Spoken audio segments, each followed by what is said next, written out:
Hello, good evening to all of you. आप सभी लोगों का मेरे वीडियो में एक बार फिर से बहुत बहुत स्वागत है। तो आज का जो मैं वीडियो आप लोगों के सामने लेके आया हूँ, ये जो मेरा वीडियो है ये एडवांस ज्योग्राफी है।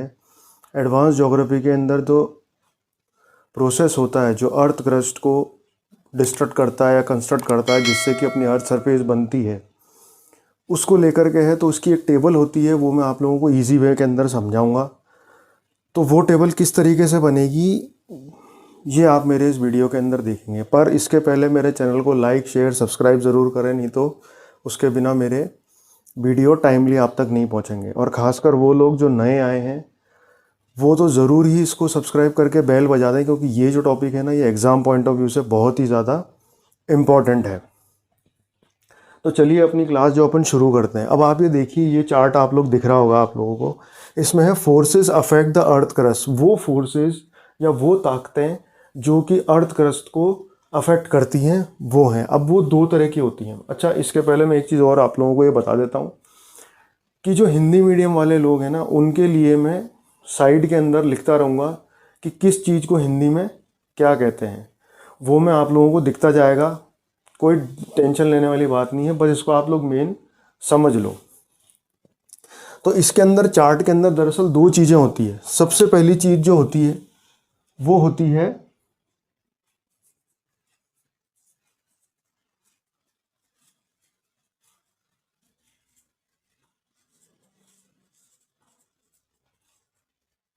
Endogenetic forces. एंडोजेनेटिक फोर्सेस, ये एंडोजेनेटिक फोर्सेस वो होती हैं जिसको हम अंतर्जात बल भी हिंदी के अंदर कहते हैं। अंतर्जात बल वैसे लिखा हुआ भी आ जाएगा, जब आप वीडियो देखेंगे हिंदी में लिखा हुआ भी आ जाएगा, कोई दिक्कत वाली बात नहीं है। और इसके अलावा जो दूसरी होती है वो होती है एक्सोजेनेटिक।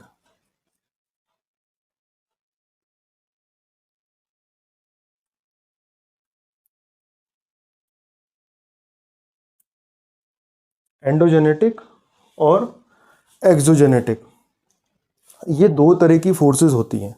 अब एक्सोजेनेटिक की बात कर लेते हैं ताकि एक्सोजेनेटिक जो है वो जल्दी ही ख़त्म हो जाए, क्योंकि एक्सोजेनेटिक जो है वो बहुत छोटा है। एक्सोजेनेटिक फोर्सेस वो होती हैं जो कि धरती के बाहर काम करती हैं। बाहर जो फोर्सेस काम करती हैं जो कि एटमॉस्फेयर से रिलेटेड हैं, वो फोर्सेस एक्सोजेनेटिक कहलाती हैं। जैसे कि इसके अंदर आता है नंबर 1 वेदरिंग,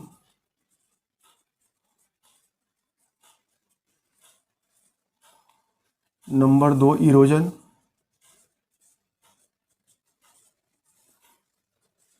नंबर 3 डिपोजिशन।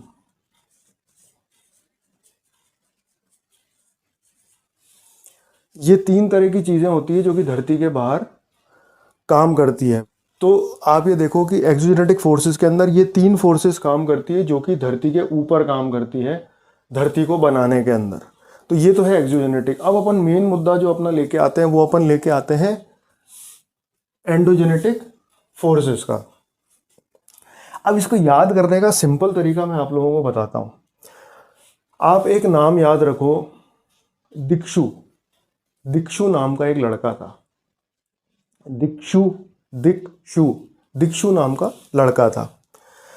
अब एंडोजेनेटिक फोर्सेस को अपन तोड़ते हैं तो ये दो भागों के अंदर होती है। डायोस्ट्रोपिक फोर्सेस। अब दिक्षु से यानी DIK, दिक्षु से हुआ डायोस्ट्रोपिक फोर्सेस। दिक्षु से डायोस्ट्रोपिक फोर्सेस, और शु से क्या हुआ, सडन फोर्सेस। हो गया ना दिक्षु। दिक्षु नाम का एक लड़का था, दिक्षु, दिक्षु। डायस्ट्रोपिक फोर्सेस, सडन फोर्सेस।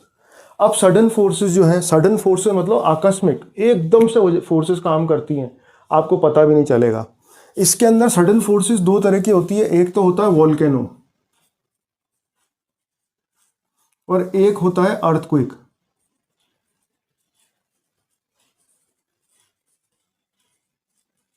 भूकंप और ज्वालामुखी। तो सडन फोर्स से याद रहेगा, सडन फोर्स एकदम क्या होता है, ज्वालामुखी फटता है एकदम से ज्वालामुखी फटेगा और वो वोल्केनो हो जाएगा। और अर्थक्वेक एकदम ऐसे ऐसे शिवरिंग होने लग जाती है, वो होता है अर्थक्वेक। अब अपन डायोस्ट्रोपिक, दिक्षु से याद रखना डायोस्ट्रोपिक, और शु से हो गया सडन। अब डायोस्ट्रोपिक से अपन नीचे आते हैं, ये फिर दो के अंदर होती है। तो दिक्षु जैसे आगे चल रहा है, कहीं चल रहा है या कहीं दिक्षु जा रहा है, तो उसके अंदर क्या होता है, उसको अपन क्या कहते हैं, वो अपनी मस्ती के अंदर ही जा रहा है भाई। दिक्षु जो है वो अपनी मस्ती के अंदर ही घूम रहा है, तो उसको क्या बोलते हैं, उसके साथ में अगर कोई जा रहा है तो वो उसको क्या बोलेगा कि भाई अपना देख, दूसरे का मत देख, अपना देख, औरों का मत देख, ठीक से चल, इधर उधर देख के मत चल, ठीक से चल, अपना देख, औरों का मत देख।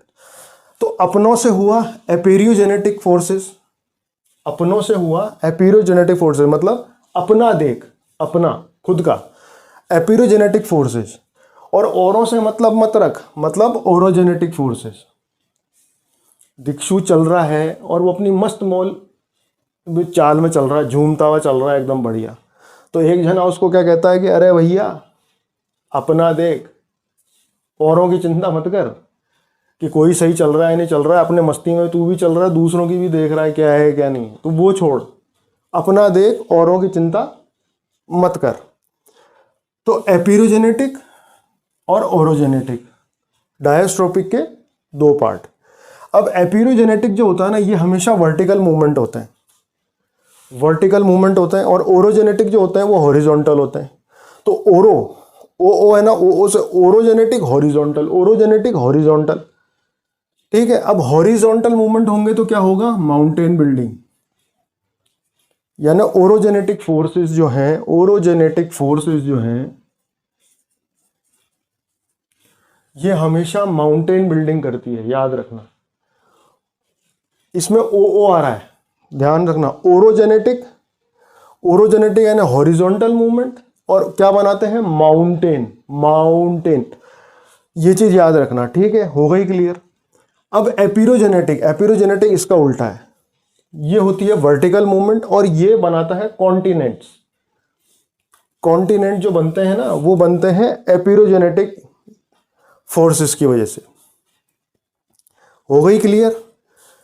अब अपन इसको और बाइफरकेट करते हैं इस टेबल पे। अब एपिरोजेनेटिक जो है ये दो चीज के अंदर है। अब वही दिक्षु चल रहा है, दूसरे का भी देख रहा है, खुद भी मस्ती में चल रहा है, कहीं ध्यान ही नहीं है, तो पास वाला उसको क्या कहता है,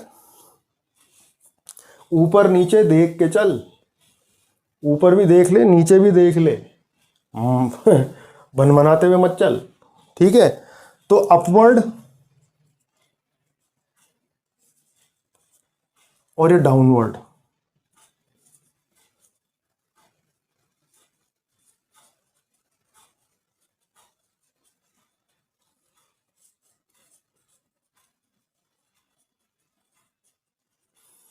अपवर्ड मूवमेंट, डाउनवर्ड मूवमेंट। अब अपवर्ड मूवमेंट यानी ऊपर की तरफ आया तो एमरजेंस, ऊपर की तरफ आया तो एमरजेंस, और नीचे की तरफ गया तो सबमर्ज, सबमर्ज यानी डूबना, सबमर्ज यानी डूबना। डाउनवर्ड नीचे की तरफ जाएगा तो सबमर्ज, सबमर्ज यानी डूबना।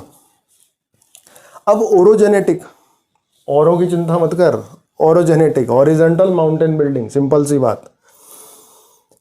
अब और जो लोग हैं ना दूसरे, वो क्या कर रहे हैं, उनको टेंशन हो रही है, टेंशन हो रही है, क्या उनको टेंशन हो रही है, दिक्षु की बहुत भयंकर टेंशन हो रही है। तो टेंशन करते हैं अपन, टेंशन करते हैं तो यूं करते हैं ना, ये यूं, तो ये कंप्रेशन, कंप्रेस होता है ना, ये कंप्रेस, सर सलवटें पड़ती, आप लोग करके देखना, टेंशन करोगे ना, अरे यार क्या टेंशन, क्या है यार, क्या हो गया यार, ओ माय गॉड शिट, है क्या हो गया, इसका तो मैंने ऐसा कर दिया, उसकी उधारी चुकानी है, और यूं अपन लेते हैं, तो ये कंप्रेस हुआ, तो टेंशन में कंप्रेस होता है, तो ये टेंशनल फोर्सेस या कंप्रेशनल फोर्सेस, दो हो गई, टेंशनल फोर्सेस और कंप्रेशनल फोर्सेस। यहां तक तो क्लियर हो गया। अब ये अपने को याद करना पड़ेगा, जो कि ज़्यादा टफ नहीं है। अब टेंशनल जो है उससे क्या होता है, क्रिस्टल, क्रिस्टल फ्रैक्चर, टेंशन करने से फ्रैक्चर होता है। अगर आप ज़्यादा टेंशन लोगे ना तो आपके फ्रैक्चर हो जाएगा। ये सिंपल सी बात याद रखना, ज़्यादा टेंशन लेते हैं ना तो फ्रैक्चर हो जाएगा, हाथ में पैर में कहीं पे भी फ्रैक्चर हो जाएगा। तो ये क्रिस्टल फ्रैक्चर। और कंप्रेशनल, मैंने आपको क्या बोला, टेंशन और से कंप्रेस होता है ना, ये कंप्रेस। अब ये कंप्रेस हुआ तो कंप्रेस से क्या बनाइए, बेंडिंग। कंप्रेस होता है तो बेंड हो जाती है ना, यूं अपन यूं दिमाग को यूं करते हैं तो ये बेंड हुए ना सर के, आप लोग करके देखो तो ये हुआ bending. Crystal fracture, crystal bending, crystal fracture, crystal bending.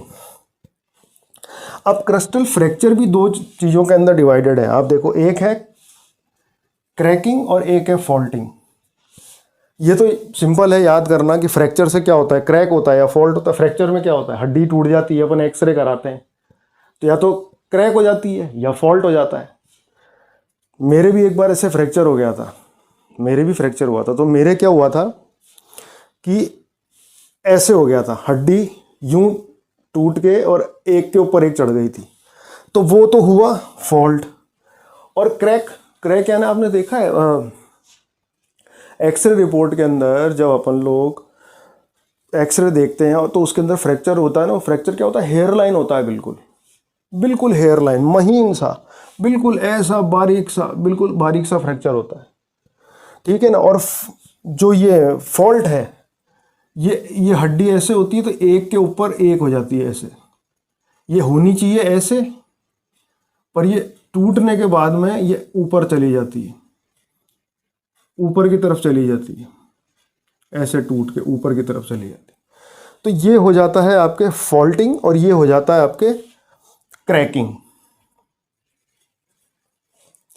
अब बात करते हैं अपन क्रिस्टल बेंडिंग की। कंप्रेशन होता है तो बेंडिंग होती है। बेंडिंग के अंदर दो होते हैं, एक तो रैपिंग, एक फोल्डिंग। फोल्ड मैं आप लोगों को दिखाता हूं। जैसे ये सीधा कागज है, ठीक है ना, इसको अगर अपन दोनों तरफ से दबाएंगे तो ये फोल्ड हो गया। क्या हो गया, ये हो गया फोल्ड। और रैपिंग मतलब मैं आपको सिंपल सा बताता हूं। कोई पनीर रैप खाता है, कोई चिकन रैप खाता है, कोई शवरमा खाता है, ये सब क्या आते हैं, रैप आते हैं। रैप नहीं देखेगा, अरे भाई कहाँ जा रहा है सोनू, मम्मी रैप खाने जा रहा हूँ 50 रुपये लाओ, 100 रुपये लाओ, रैप खाने जा रहा हूँ। तो बेंडिंग जब होती है तो क्या होता है, या तो रैपिंग होती है या फोल्डिंग होती है। आई कहानी समझ में। अब रैपिंग में भी दो होती है, एक अप रैपिंग और एक डाउन रैपिंग। या तो ऊपर से होगा पर या फिर नीचे से होगा। दो तरह की रैपिंग होती हैं, या तो ऊपर की रैपिंग होगी या नीचे की रैपिंग होगी। अब आप लोग मेरे इस चार्ट को खुद भी बना सकते हैं देख करके। अब मैं हट जाता हूं, आप लोग इसको देख लीजिए, आराम से बना लीजिए। मैं आप लोगों को फिर से एक बार समझा देता हूं। देखो, forces affect the earth crust. वो फोर्सेस जो अर्थ क्रस्ट को, यानी अर्थ की परत को या धरती की परत को इफेक्ट करती है, उसका ये चार्ट है। उसमें एक्सोजेनेटिक फोर्सेस आती है। एक्सोजेनेटिक फोर्सेस मतलब क्या होता है, वेदरिंग है, इरोजन है, डिपोजिशन है, या इन तीनों का जोड़ जो है ना वो है डेन्यूडेशन, या अपन इसको डेन्यूडेशन कह सकते हैं।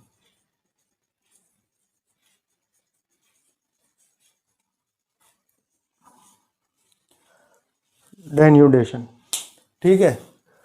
ये तो हो गई एक्सोजेनेटिक, ये होती है धरती के ऊपर की, बाहर की ताकत। एंडोजेनेटिक होती है अंदर की ताकत। ये तो सिंपल है, याद रखना। अब दिक्षु नाम का एक लड़का था, तो दिक्षु से डायोस्ट्रोपिक और सडन, दिक्षु। अब सडन के अंदर क्या होगा, सडन है, सिंपल सी बात है, तो एक होगा वोल्केनो, एक होगा अर्थक्वेक। सडन आकस्मिक तो यही होता है। अब डायोस्ट्रोपिक नीचे आए तो दिक्षु अपनी मर्जी से चल रहा है, इधर उधर सबकी चिंता करता है, अपनी मस्ती में चल रहा है। तो पास वाला लड़का उसको क्या कहता है, अपना देख, दूसरों की चिंता मत कर, या औरों की चिंता मत कर। तो अपनों से एपिरोजेनेटिक फोर्सेस, औरों से ओरोजेनेटिक फोर्सेस। अब ओरो में हॉरिजॉन्टल और माउंटेन बिल्डिंग, यानी ये हॉरिजॉन्टल मूवमेंट होता है और माउंटेन बिल्डिंग इसमें होती है। अपनी चिंता कर, एपिरोजेनेटिक के अंदर वर्टिकल होता है और इसमें कॉन्टिनेंट्स बनते हैं। ये वाली फोर्सेस में कॉन्टिनेंट्स बनते हैं। अब फिर एपिरो को दो चीज़ के अंदर कि भाई अपनी देख, ऊपर देख के चल और नीचे देख के चल, अजीबोगरीब मत चल, सब जगह देख दाख के चल, गिर जाएगा। तो ये हो गया अपवर्ड मूवमेंट मतलब एमरजेंस, डाउनवर्ड मूवमेंट मतलब सबमर्ज। डाउनवर्ड मतलब नीचे जाना, अपवर्ड मतलब ऊपर आना। सबमर्ज यानी डूबना, डूबता कौन है? जो नीचे जाता है। अब ओरोजेनेटिक, औरों की चिंता मत कर। हॉरिजॉन्टल मूवमेंट, इसके अंदर क्या होता है? औरों को क्या हो गया? टेंशन हो गई। टेंशन हो गई तो टेंशन के अंदर ही दिमाग में सल पड़ जाते हैं, तो वो कंप्रेशन होता है, करके देखना। अब टेंशन के अंदर क्या होता है? फ्रैक्चर। टेंशन होगी, फ्रैक्चर हो जाएगा आपको। इधर कंप्रेशन में क्या होता है? बेंडिंग। कंप्रेशन आप करके देखना, ये बेंड, सलवटें पड़ जाती है, ये बेंड। अब क्रिस्टल फ्रैक्चर में क्रैक और फॉल्ट। क्रैक मैंने आपको बताया, महीन हेयरलाइन फ्रैक्चर जो होता है, जो अपनी हड्डी टूट जाती है उसमें हेयरलाइन फ्रैक्चर होता है, सिंपल। वो हेयरलाइन फ्रैक्चर को हम कहते हैं क्रैक होना। और फॉल्ट को कहते हैं कि जैसे कोई चीज़ ऊपर चढ़ गई हो किसी के, यूं से यूं ऊपर चढ़ गई हो, इस तरीके की जो हड्डियां टूटती है उनको फॉल्टिंग कहते हैं। अब बेंडिंग के अंदर क्या होता है? रैपिंग और फोल्डिंग। बैंड हुआ है कोई चीज़ तो या तो रैप होगा या वो फोल्ड होगा। फोल्ड मतलब मैंने बताया कि एक कागज़ को आप यूं लोगे, एक कागज़ को आप यूं लोगे तो ये फोल्ड हो गया, ये फोल्ड हो गया। और रैप मैंने आपको बताया, आप लोग चिकन रैप या कोई भी शवरमा या पनीर रैप वगैरह खाने जाते हो तो रैप नहीं होता है वो, बस रैप मतलब रैप करना, ठीक है, वो रैपिंग होती है। अब रैपिंग भी दो तरह की होती है, अप रैपिंग और डाउन रैपिंग। एक तो ऊपर से रैप करना और एक नीचे से रैप करना। तो ये फोर्सेस का एक चार्ट है जो कि बहुत ही इंपॉर्टेंट है, आप लोगों के लिए जानना बहुत इंपॉर्टेंट है। ये चार्ट आप बना लो वीडियो पॉज करके, कोई दिक्कत नहीं है। ये हर एग्ज़ाम के अंदर आता है। क्वेश्चन कैसे पूछे जाते हैं कि सडन फोर्सेस के अंदर क्या होता है, तो ऑप्शन आएगा वॉल्केनो, फॉल्टिंग, रैपिंग, ऐसे आएगा। तो सडन फोर्सेस में आपको वॉल्केनो पर टिक करना है। या ऐसा भी आ सकता है कि भाई एपिरोजेनेटिक के अंदर कौन सी फोर्सेस लगती हैं या कौन से मूवमेंट होते हैं, तो वो है अपवर्ड मूवमेंट, डाउनवर्ड मूवमेंट। दूसरा ऑप्शन कोई और दे देंगे जैसे कि इरोजन, डिपोजिशन। तीसरा ऑप्शन दे देंगे वेदरिंग या फोल्डिंग। तो आपको क्या करना है? Upward movement, downward movement. तो मैंने जिस तरीके से समझाया वैसा समझ लो, इसको एक पेपर पे 10 बार बना लो। मैंने जिस तरीके से बताया उसको 10 बार बोल लो, आपके बहुत ये काम आने वाला है। तो आज के वीडियो में मेरा इतना ही। मेरे चैनल को लाइक, शेयर, सब्सक्राइब ज़रूर करें। बेल आइकन की घंटी बजाना ना भूलें, नहीं तो इसके बिना आपको मेरे वीडियो टाइमली मिलेंगे नहीं। खासकर नए लोग जो आ रहे हैं ना, वो फटाफट सब्सक्राइब करके, अगर मेरे वीडियो अच्छे लग रहे हैं तो बेल आइकन पहले बजा दो, ताकि मेरे जो भी वीडियोस हैं वो जैसे ही मैं अपलोड करूं, डालूं यूट्यूब पे, आपको खट से नोटिफिकेशन आ जाए। तो आज के वीडियो के अंदर मेरे इतना ही। जल्दी अपन आगे की भी बात करेंगे, जैसे कि डिफरेंट टाइप्स ऑफ फोल्ड्स क्या होते हैं, फोल्ड मतलब वलन, फोल्ड कितने होते हैं, फ्रैक्चर क्या होते हैं, ये आगे अपन चलते जाएंगे। अभी ये चार्ट से शुरू किया है अपन ने। तो आज के वीडियो में इतना ही। जय हिंद, भारत माता की जय।